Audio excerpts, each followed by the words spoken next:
Jackie Brion-Yorana. Yorana. Alors, vous êtes adjoint au maire à Arouet. Alors, ici est pointée du doigt la responsabilité des usagers, mais on le sait, les eaux usées, ce n'est pas un sujet qui date d'aujourd'hui, même d'une décennie.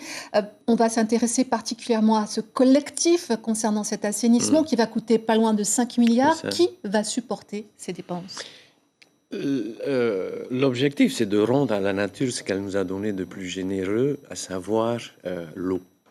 C'est ça l'objectif. Avant de parler de chiffres, de responsabilité, de pointer du doigt une station d'épuration qui n'est pas aux normes, nos propres foyers qui ne sont pas toujours entretenus comme il faut se mettre d'accord et entraîner l'ensemble de nos administrés sur un seul objectif. Il faut rendre à la nature ce qu'elle nous a donné. C'est le trésor qui est incontournable. De quelle façon dans ce cas-là ? Donc ça passe par la question de tantôt, l'assainissement collectif.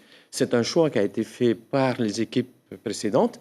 Nous continuons et nous prenons à notre responsabilité de poursuivre, parce que d'abord, il y a l'obligation que tu rappelais aussi, le CGCT qui nous dit c'est une obligation communale.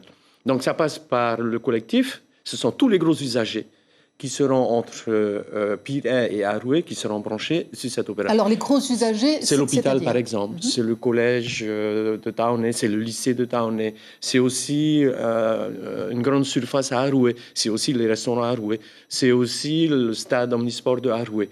Donc, c'est l'ensemble de ces gros consommateurs ou de ces gros regroupements de structures qui font et qui seront la priorité.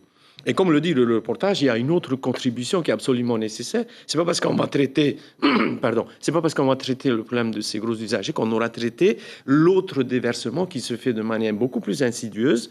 Souvent, ce sont des maisons qui ont été autorisées pendant un certain temps, mais comme bien souvent aussi, l'arbre qu'on n'a pas élagué, la gouttière qu'on n'a pas nettoyée, les pneus qu'on n'a pas vidangés, une fosse septique, il faut la vidanger de temps en temps, il faut la nettoyer de temps en temps. 5 milliards financé dans le projet qu'on a par le 12e FED, et le maire de Arouet, le maire de Pirée, qui est en même temps président du pays, a décidé avec le gouvernement de faire une réorientation de ces 5 milliards.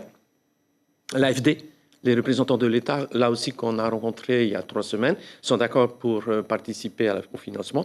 Et nos deux communes, chacune de par ses responsabilités, sur des emprunts qu'on va faire. Financement, OK. Mobilisation, OK. Date, délai, quand ça ? La pose de la première pierre, on est très optimiste, ce sera 2022 parce que ça nécessite la contribution de spécialistes pour être sûr que dans nos engagements, nous soyons en conformité avec la réglementation. Tu connais la responsabilité maintenant des élus, c'est très compliqué, il faut vraiment s'assurer que les choses se font dans les bonnes conditions. 2022, on espère que 2024 sera au rendez-vous puisqu'il y aura des Jeux Olympiques et on espère que ça sera aussi un signal qu'on envoie. Il faut être fier de notre pays. Il faut qu'on arrête de croire que c'est la fin du monde. Non, il y a des problématiques, certes, mais on peut remonter et on peut trouver des solutions. Jackie Brion, merci infiniment d'avoir accepté notre invitation. Pas de souci. Je rappelle que vous êtes donc adjoint au maire à Arouet. C'est ça. Marouroufa.